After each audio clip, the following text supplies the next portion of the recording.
¿Qué tal? Buenas noches, ¿cómo les va? Gracias por acompañarnos en Contragolpe, como todos los sábados. En este caso, personalmente en Madrid, España, donde nos está acompañando una primavera casi veraniega. Al margen de los aspectos climáticos, siempre nos gusta abrir una ventana al mundo y aprovechando que estamos por Europa y en España en particular, la situación, como ustedes saben, está muy dominada por los climas de guerra que se viven. Si bien en el año que está transcurriendo las previsiones eran de una recesión importante para todo el viejo mundo, esos datos macro no se están comprobando. No hay números duros, incluso en el informe de verano del Fondo Monetario que acaba de salir, la zona euro está creciendo poco, pero está creciendo, 1,5, no llega al 2, España un poquito más. Ahora, los números micro, el viandante, el ciudadano de a pie, la ciudadana de a pie, vive otra realidad. Aquí está muy presente la disparada del Euribor, es decir, la tasa de interés de los bancos de referencia. Ustedes saben que en el capitalismo desarrollado el instrumento financiero de la hipoteca es una constante, así mucha gente puede acceder a su vivienda. Son hipotecas largas, de 25 años, de 30 años. Bueno, se han disparado los tipos de interés. Simplemente para que tengan una comparativa. Quien pagaba 1.000 euros mensuales, una pareja con buenos trabajos, que pagara 1.000 euros mensuales por una hipoteca, hoy está pagando 1.300. Es un aumento importante. Quien iba a la compra del supermercado y gastaba 120 euros, hoy está gastando casi 200 para comprar lo mismo. Es decir, inflación y suba de tipo de interés es un argumentario recurrente en las conversaciones del bar, en la cola del súper, en el mercado, donde sea. Está presente eso.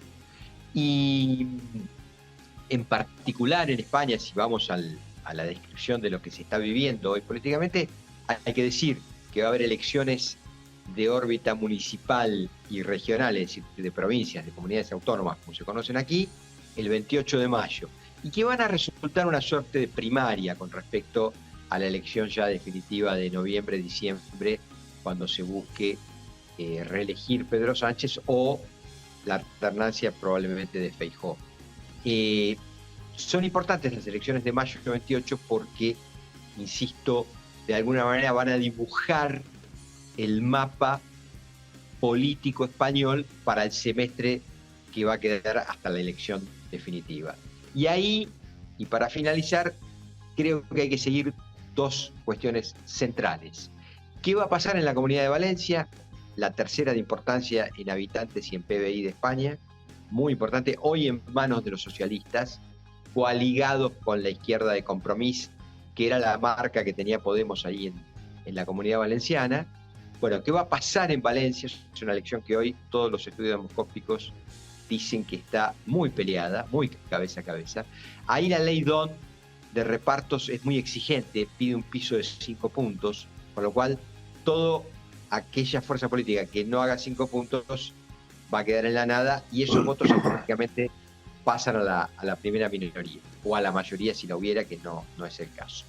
Y por último, insisto, el otro vector, el otro dato central de lo que está pasando en política hoy en España es qué va a pasar a la izquierda del Partido Socialista con el experimento de Sumar que comanda Yolanda Díaz, la actual ministra de Trabajo del Gobierno Central, y con los podemitas de Pablo Iglesias, Ione Belarra, que es el fronting hoy visible tras la retirada institucional de Pablo Iglesias, y con Irene Montero, que es la mujer de Pablo Iglesias. Hoy las relaciones están muy tirantes, es un verdadero albur decir qué va a pasar. Puede haber componentes, como no, siguiendo la sempiterna y tradicional pelea de la izquierda, probablemente acabe en una discusión de café malamente a las 12 de la noche sin ponerse de acuerdo. Eso le abriría mucho el espectro de posibilidades a la derecha del Partido Popular en alianza con Vox. Pero no están dichas las últimas cartas, puede haber también entendimiento. Pedro Sánchez, el presidente de gobierno, está pujando duro para que haya un entendimiento en la izquierda de lo que es la izquierda del Partido Socialista, y yo creo que son las cartas hoy a revelar. Dicho esto, en un minuto, aquí en Contragolpe con Rodrigo Esteves, entramos también en el análisis de la política nacional. Ya venimos.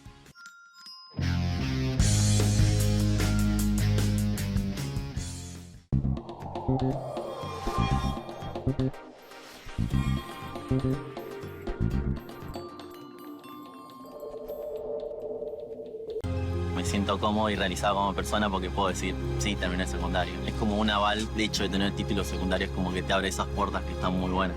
Tu sueño puede ser tu realidad. Juntos sigamos transformando la educación. Buenos Aires Ciudad. Convivir es cuidarnos. Legislatura de la Ciudad Autónoma de Buenos Aires. Esta tierra de encuentros te espera para vivir momentos únicos. Disfruta la calidez de nuestra gente, de nuestras costumbres y atractivos. Adrenalina, pasión, historia, baile y diversión se conjugan para que atesores recuerdos para toda la vida.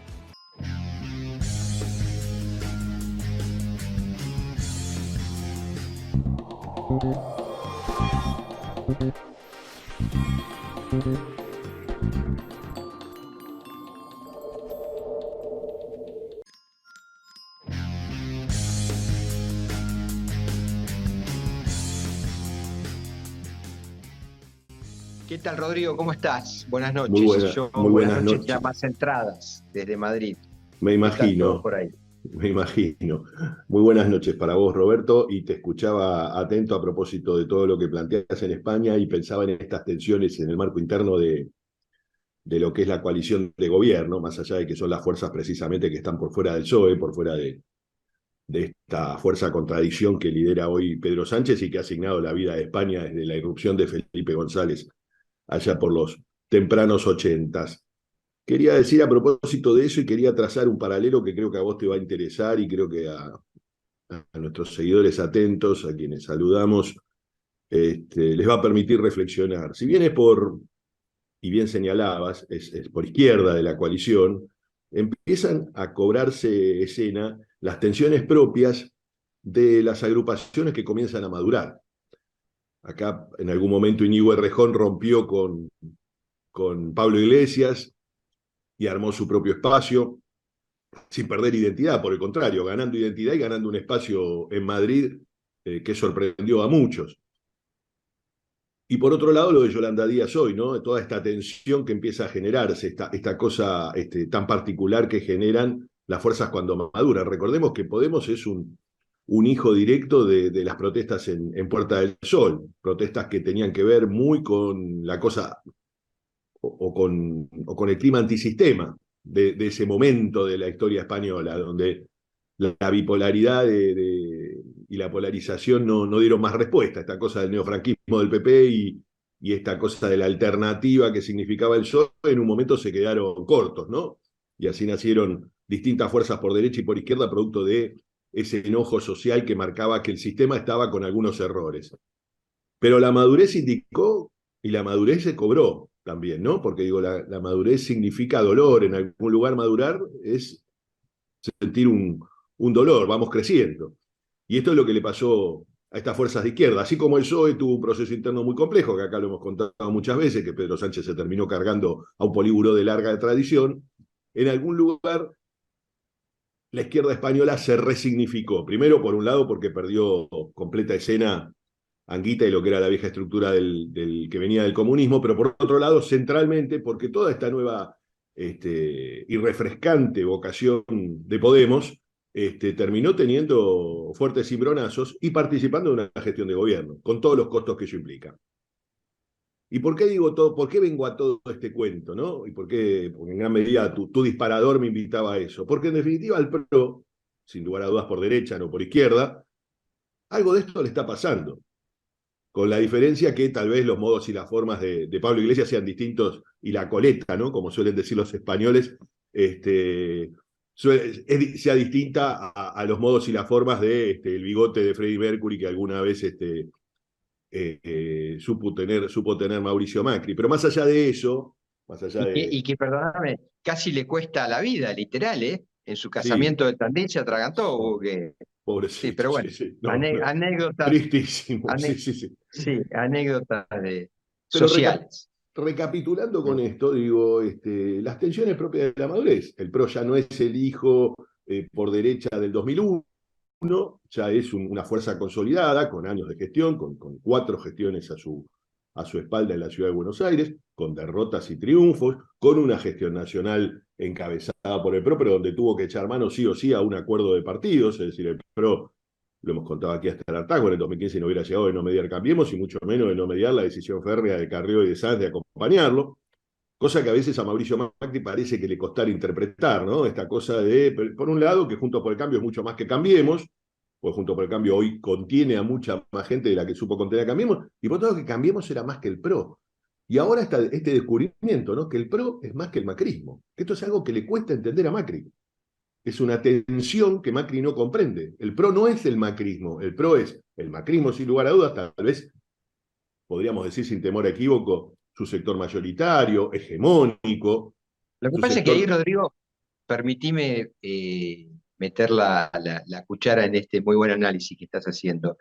Eh, lo que voy a decir no es una novedad, ni muchísimo menos, se ha dicho, pero voy a citar la fuente para evitar cualquier interpretación de sesgo ideológico contradictorio. Alguien del palo, que yo juzgo que es del palo, como es Carlos Pañi, ideológicamente, o más afín a esa fuerza política, dijo en uno de sus editoriales de esta semana que termina, que la crisis que está viviendo hoy el PRO para resolver la disputa interior en la jefatura de Cava o a la jefatura de Cava, tenía en Macri el comportamiento propio de un dueño, no de un político, de un dueño. Porque Macri es dueño. Es decir, uno podría discutir largo y tendido y habría que ver qué tan homologable en términos de ciencia política es lo de Macri hoy. Probablemente ya podríamos decir que es un político al uso.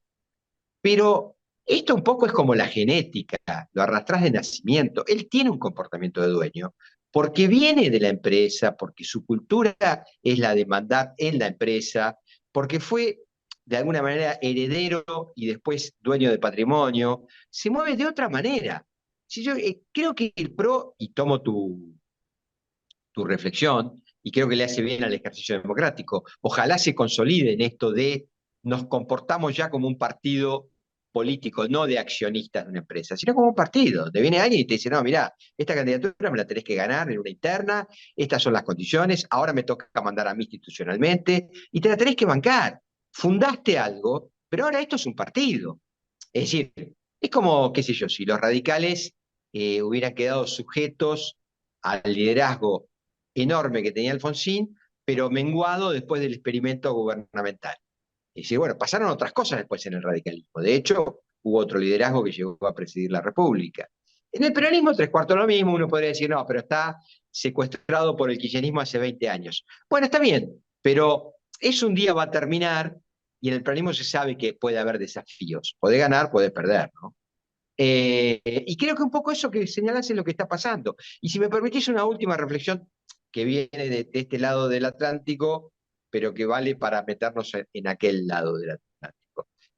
Ayer me tocó desayunar largo y tranquilo y tendido con el ex ministro de Obras Públicas del gobierno de Sánchez, José Luis Ábalos. Un cuadro histórico del Partido Socialista y lo que aquí se conoce como un fontanero, digamos, ¿no? O sea, como el plomero, el que está abajo en las cañerías, digamos, ¿no? Algo más que un puntero, es decir, un organizador de base, de estructura, de militancia, un gran conocedor. Y me dijo, mirá, el Partido Socialista es estructural. Podemos, de alguna manera Ciudadanos también, es accidental, porque nacieron en la insurgencia. ¿Por qué traigo esto? Porque como tenemos el fenómeno Milei, que muchas veces nos reventamos los sesos pensando qué va a ser de eso, o qué es eso. Bueno, mira, es claro qué es eso. Es insurgente, no es constituyente. El radicalismo, el peronismo, son dos fuerzas constituyentes. Da la impresión que PRO va camino a ser una fuerza constituyente. Si el experimento Larreta causa camino al andar, se hace un zanjón profundo, deja huella, hay impronta, será constituyente. Si no, será una fuerza insurgente. Por eso creo que es un momento clave, a los que nos gusta mucho la política, para observar esto que está pasando en estos días inclusive. Pero bueno, quería completar ese análisis. Y suscribo, ¿no? Esta idea de insurgentes y constituyentes. En la singularidad de lo que está pasando hoy con el PRO, en el cual yo confieso que no tengo esa mirada tan esquemática a propósito de la condición de dueño, pero que sí suscribo que tiene un componente de cuestión hegemónica, ¿no? Él en algún momento no sé, a ver, acá hay un tema central. En la democracia vos podés tener cuartos de hora donde te toque ser autoridad partidaria, ser la máxima referencia, pero en líneas generales no se trata de otra cosa que no sean cuartos de hora.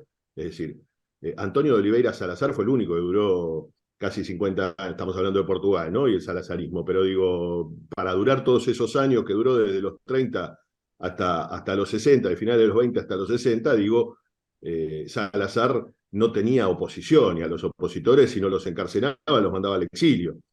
Es muy difícil pensarse solo. Sin ir más lejos, la propia Patricia Bullrich hoy es un exponente de una precandidatura que no era del paladar de Macri. Macri fue parte de la entente que la sacó de la política y le impidió ser la precandidata en la ciudad de Buenos Aires. La sacó de pista para privilegiar a María Eugenia Vidal con un guiño cómplice a Horacio Rodríguez Larreta. Estamos hablando de hace muy poco, no estamos hablando de hace un siglo. Y Patricia Bullrich, que en ese momento dijo, bueno, está bien, tomó la presidencia del PRO y la resignificó. De una presidencia de un partido que era un hecho, si se quiere, casi del cotillón de un cumpleaños. Si yo preguntara seguramente a nuestros atentos televidentes quién fue el presidente del PRO en los años previos, creo que estaríamos 99-1 con respuestas o erradas o con respuestas nulas. Pero sin embargo, Patricia Bullrich tomó la presidencia del PRO y la resignificó.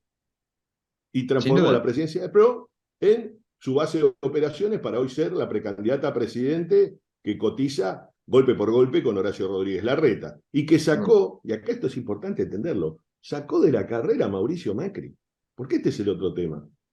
Mauricio Macri ha presentado una escena, que es que él da un paso al costado, habló de su ego puntualmente, pudo elaborar ahí un discurso en torno al ego y decir que bueno, que el ego y qué sé yo, y que esto que el otro, no quedó muy claro, pero sí quedaba en claro que él se estaba bajando. La realidad es que lo que encontró fue que los demás precandidatos no se bajaron y que particularmente ellos ocupan gran medida un espacio en el cual él se sentía que podía ser interpretado. Y jueves, miércoles, esta semana, directamente ya empezó a hablar de Milei. Mauricio Macri en la rural terminó hablando de Milei, y terminó diciendo que Milei en algún lugar tenía muchas coincidencias con él, pero que él iba a privilegiar al PRO. Es decir, la situación es una situación donde Macri trata de resignificarse de un modo en el cual le está costando resignificarse por esta condición que por ahí sí acá suscribiría, él creía tener una hegemonía. Yo, en ese sentido, y perdón por el término yo, pero lo pongo fuerte, creo e insisto, la madurez cuesta. Al PRO le significó durante todos estos años, muchos años de poder en un distrito que es una boutique muy sencilla de utilizar como mascarón de proa, pero bueno, muy también, si se quiere, buena escuela para la gestión. La realidad es que todo esto hoy significa un espacio más de poder, no más que eso. Para Macri, la ciudad terminó siendo un espacio más de poder y para Macri, los años de construcción significaron que pudo construir un espacio de poder.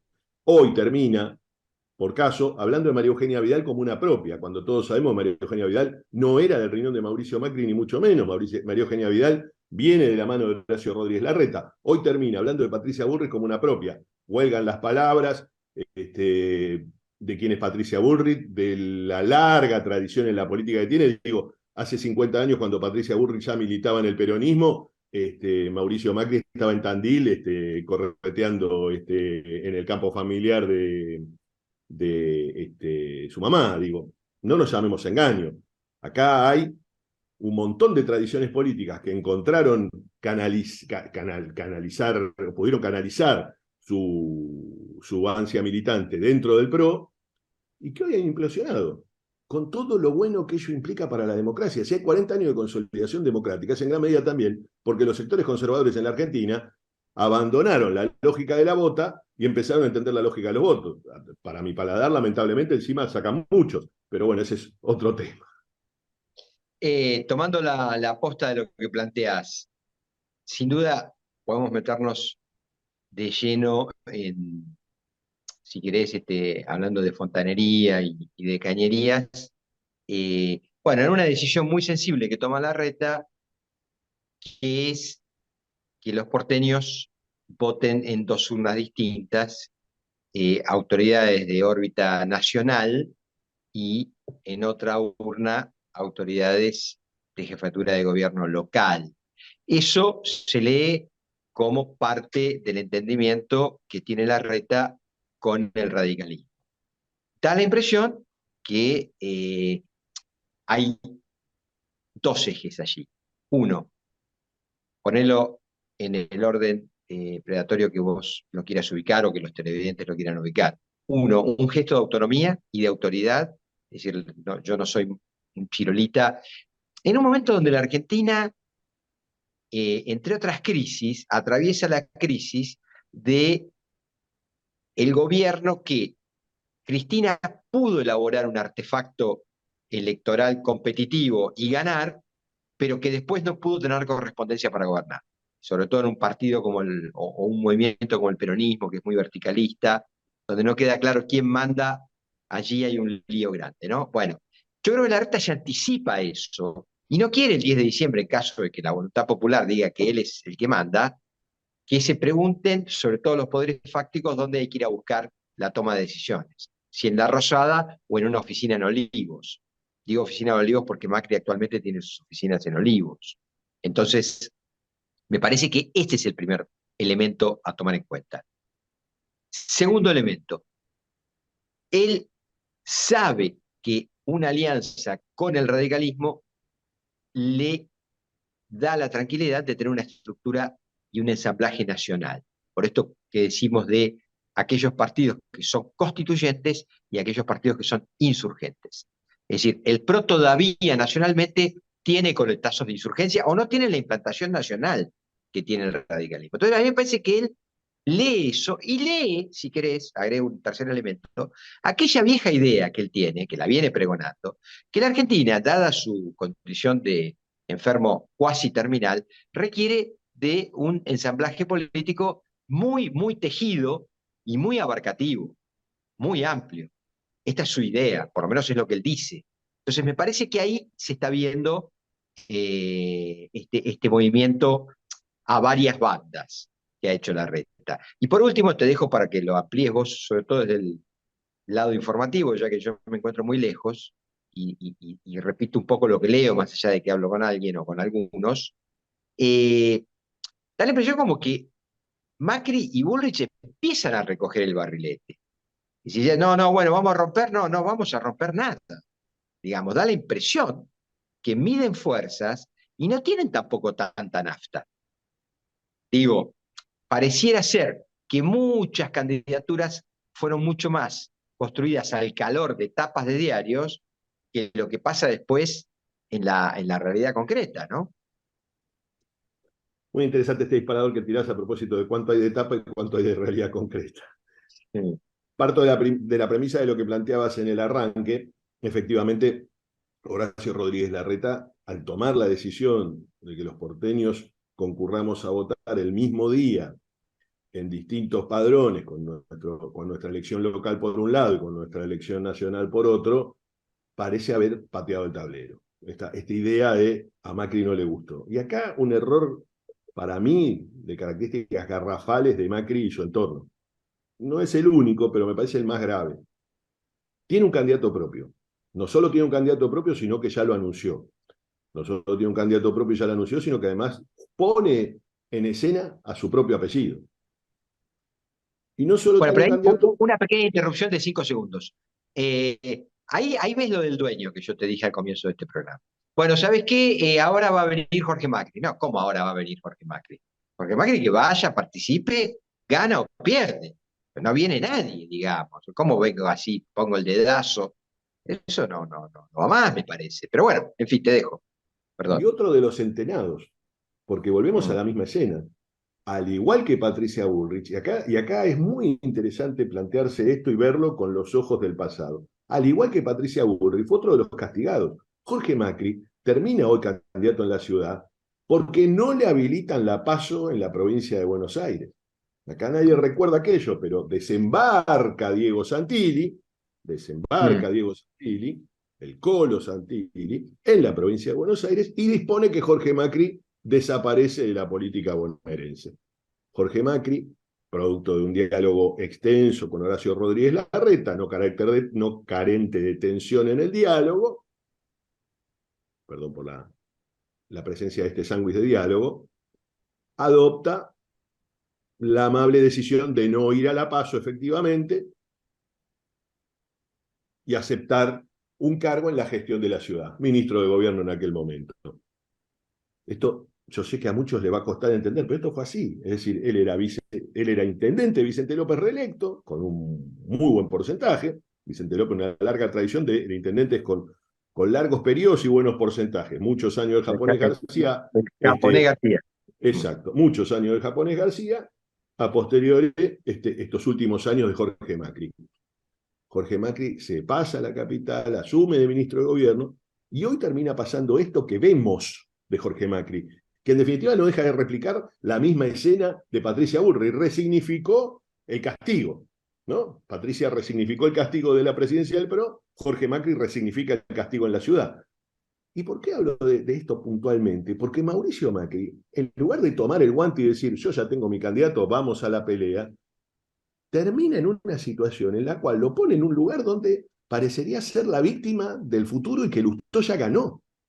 Es decir, el temor de un mano a mano con Lustó, que además no es mano a mano tal, porque está Ricardo López Murphy, que es un candidato que en la ciudad mide. Seguro. Rodri, nos hacen señas a la distancia, océano mediante, que nos tenemos que ir. Nos quedamos sin tiempo. Les mandamos un abrazo a todos, a todas. Gracias por acompañarnos como siempre y nos vemos, creo, si la baraca nos acompaña, la semana que viene ya con algún cambio más en lo que sería la estética de No el paran los cambios viejo, en contragolpe. sí, el viejo y querido contragolpe. Chao. Un saludo para todos. Nos vemos el sábado que viene. Chao.